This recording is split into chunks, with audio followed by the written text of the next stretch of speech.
आप सलाम अलैकुम करती हैं या राम राम करती हैं? राम राम जी। कि जो भारत के लड़के रिस्पेक्ट करते हैं, यानी कि एक नारी की जो इज्जत करते हैं, ठीक है, उसको जो एक सम्मान देते हैं, वो बहुत ही ज्यादा, यानी कि कहते हैं ना कि जरूरी है जिंदगी में। इंडिया बहुत अच्छी जगह है और मैं ज़रूर जाना चाहूँगी। और मैं विज़िट जो है स्पेसिफिकली मेरा यही इंटरेस्ट है वहाँ के मंदिर देखने का, कि जो आपको सम्मान एक औरत होने का, एक लड़की होने का आपको सम्मान मिलना चाहिए, वो सिर्फ भारत में लड़कियों को दिया जाता है। This is our time. This is our Hindu time. Hindustan's Hindu time is there. He has proven.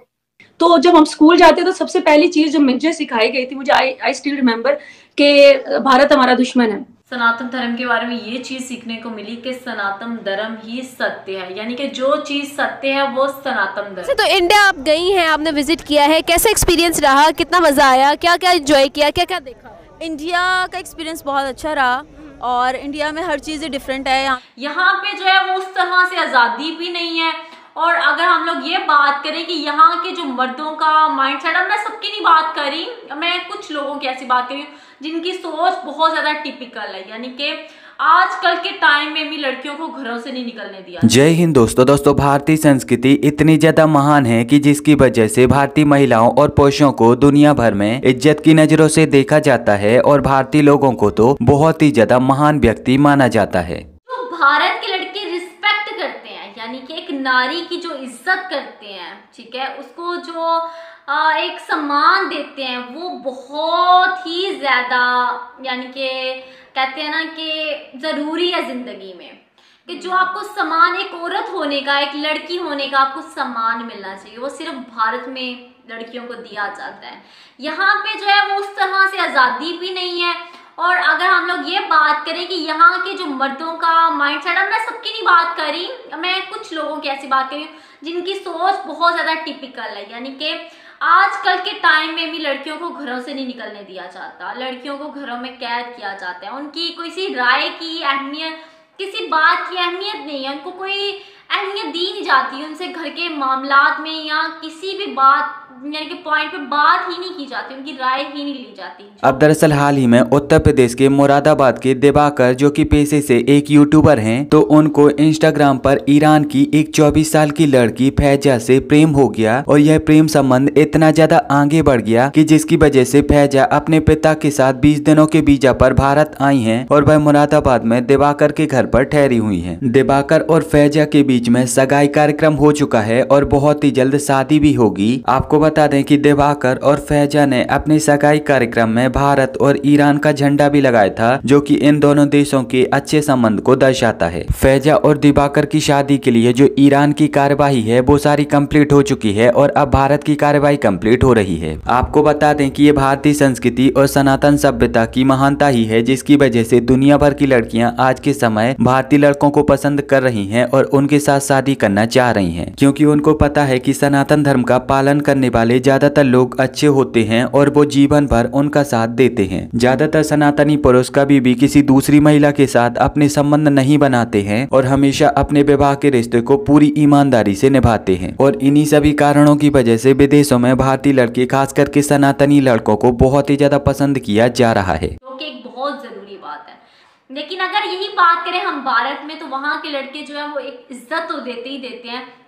मैंने भी देखा है, वीडियोस में भी देखा है, वैसे भी इतने टाइम से हम लोग ड्रामास देखते आ रहे हैं, स्टोरीज सुनते आ रहे हैं कि वहाँ पे यार सपोर्ट बहुत ज़्यादा करता है। एक जो आदमी है ना, जो मर्द है, वो औरत को यानी कि महिला को सपोर्ट बहुत ज़्यादा किया जाता है, चाहे वो किसी भी आप समझ लें किसी भी वो कह सकते हैं ना कि फील्ड में हो, चाहे वो खेलों में हो, चाहे वो उसके डांस को, सिंगिंग को लेके हो, चाहे उसे प्रोफेशनल लाइफ में कुछ करना हो, उसको सपोर्ट बहुत ज़्यादा किया जाता है। यानी कि भारत के जो मर्द हैं वो मुकम्मल आपको सपोर्ट, आपको सिक्योरिटी देते हैं, आपको सेफ्टी प्रोवाइड करते हैं, यानी कि आपको इतना सिक्योर फील करवाते हैं ना कि बंदा कहता है यार मतलब इतना कंफर्टेबल इंसान रहता है। यार हम लोग अपनी बात करते हैं कि हमें जितने भी कमेंट्स आते हैं, तो मतलब इस तरह से भी मैंने अपने कमेंट्स में देखा है कि वो इतना ज़्यादा प्यार तो करते हैं, सपोर्ट भी करते हैं, रिस्पेक्ट बहुत देते हैं, देवी करके बुलाते हैं। और मतलब इतना यार, मतलब इतनी ज्यादा रिस्पेक्ट देते हैं। और अगर कोई एक बात मतलब कोई उल्टी सीधी करता है तो उसको मतलब यार 40 बंदे उसके लिए कमेंट करते हैं कि यार तुम मतलब औरत की रिस्पेक्ट करो, ऐसे ना कहो ना। देखिए औरत वो कहते हैं ना, नारी तो नारी है, वो चाहे पाकिस्तान की रहने वाली हो चाहे भारत की रहने वाली हो, नारी तो नारी है ना।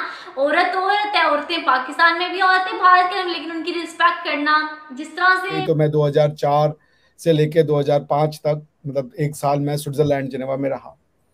फिर उसके बाद मैं इंडिया वापस आया। फिर 6 महीने बाद ही मैं सिंगापुर चला गया। फिर मैं सिंगापुर में 6 महीने रहा। फिर चाइना चला गया, 1 साल वहाँ रहा। फिर वापस सिंगापुर में रहा कुछ दिन।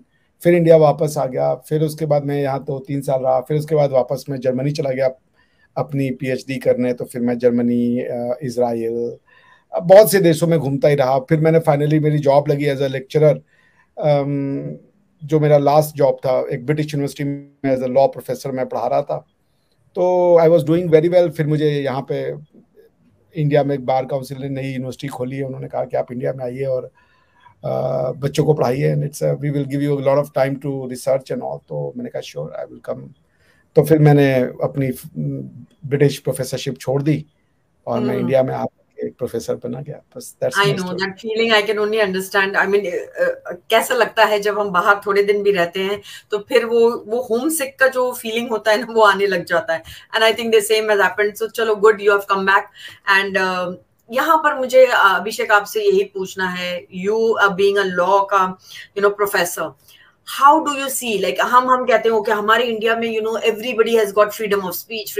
ये फ्रीडम ऑफ स्पीच की जो बात है, अभी अगर आपने देखा होगा कि सनातन को, specially I will talk on Sanatan, not about Hindu और मुस्लिम और एनीथिंग, कि जो सनातन को इतना गिराना, मतलब इतनी बकवास की बातें करना, ये हमारे ही नेता हैं, हमारे चुने हुए जो भी है तमिलनाडु के जहां के भी वो हैं, तो ये कैसे, आप इसको कैसे देखते हो? मतलब how do you feel when somebody, जो सनातन को कौन सी चीज से इन्होंने कंपेयर किया है, that is so, I mean, I just when I heard, I was so shocked. I said, मतलब क्या कंपैरिजन था ये, और इतने दिल में, इतने at the end of it सारे सनातनी है, मर के भी ये लोग ये नहीं समझ रहे कि ये आए वहीं से हैं, इनका DNA वहीं से है, ये राइस बैग बन जाए, ये मुस्लिम बन जाए। तो आप कैसे देखते हो इसको?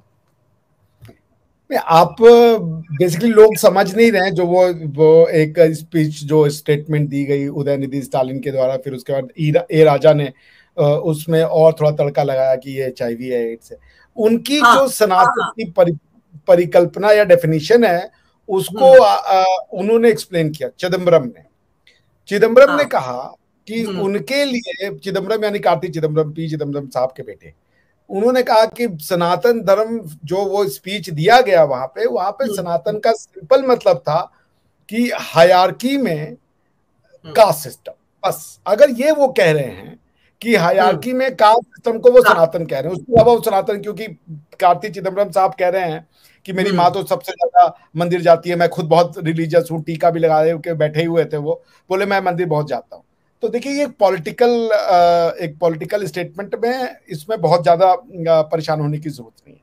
और मुझे बहुत खुशी हुई, मुझे खुशी इस बात की हुई कि this is what Sanatan is. आप इसको गाली दीजिए। मेरी दादी मुझे बचपन में कहानी सुनाती थी कि एक शंकर भगवान की वो थी, क्या नाम है, शिवलिंग, एक आदमी था, उस पर रोज थूकता था, डंडे मारता था और चला जाता था। फिर एक दिन वो भूल गया डंडे मारना, कूड़ा फेंकना, तो भगवान उसके सपने में आए और कहे क्या सब ठीक तो है ना। This is what exactly Sanatan is.